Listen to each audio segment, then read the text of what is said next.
Hello लोगोफोर, खुलुमबाय फिन खनसे आंनि इउटुब चेनेलाव बिग्राय बर' इउटुब चेनेलाव नोंथांमोनखौ फिन खेबसेबाव बरायबाय। चेनेलाव गोदानबा चेनेलखौ साबस्क्राइब खालामनो दाबाव, लोगोसेनो बेल आइकनखौबो दाबानो दाबाव। दिनैनि भिडिअ'आव आवगायनोसै। दिनैनि टपिकआ जाहैदों आलफ्रेड बसुमतारीनि आर्निंनि बागै। इउटुबाव बेसेबां आर्निं खालामो बिथाङा। मोनसे चेनेलखौ नायगोन हा, मोननै मोनथाम नाया। बर'नि आलफ्रेड बे चेनेलखौ जों नायगोन। बिथाङा बेसेबां आर्निं खालामो इउटुबनिफ्राय, बेसेबां खालामा नोंथांमोननि माबायाव स्क्रिनाव आं देखायना होगोन बेसेबां खामायो बेसेबां खामाया। भिडिअ'खौ सुरु खालामसै ना मा बुङो? Let's go. मबाइल स्क्रिनाव नाय नोंथांमोना। सेथियाव जों थांगोन क्रोमाव थांनानै जों वेबसाइटखौ सार्च खालामगोन। वेबसाइटखौ सार्च खालामनानै बे लिंकआव थुना होगोन। थुनानै जोङो बिथांनि इउटुबनि नामखौ सार्च खालामगोन। गोजौआव दङ अपसन, नोंथांमोना नुगासिनो। सार्च खालामबाय आं बर'नि आलफ्रेड। बे टप ना बर'नि गुबुन दंबावो, बेखौ होथ'ला। बर'नि आलफ्रेडखौ जों नायनोसै। नुबाय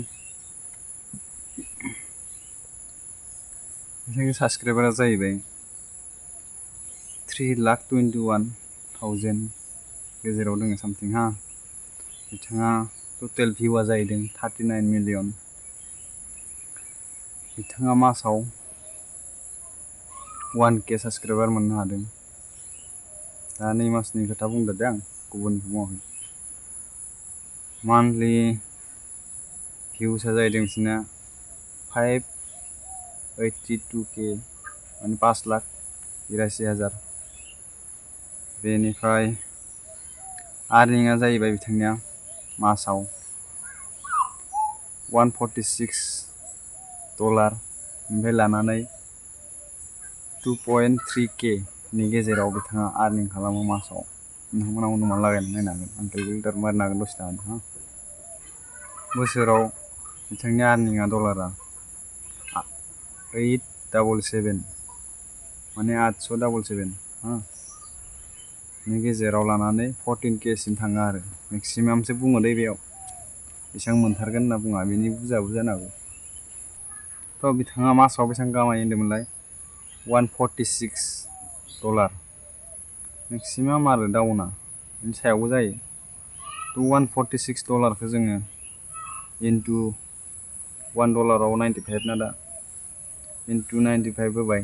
95 निफ्राय जों केलकुलेटर मारिना नायोबा 13,870 मोननो हादों बिथाङा मान्थलि। बिनि बांसिन मोनो, मेक्सिमाम डाउनखौसो दैयाव बेनि गेजेरावसो मोनो माने। जेरै $146 आरो 2.3K नि गेजेरावसो मोनो बिथाङा डलार। बारायलाङो आरो मेक्सिमामसो होदों दै, बिनि बांसिन खामायो बियो।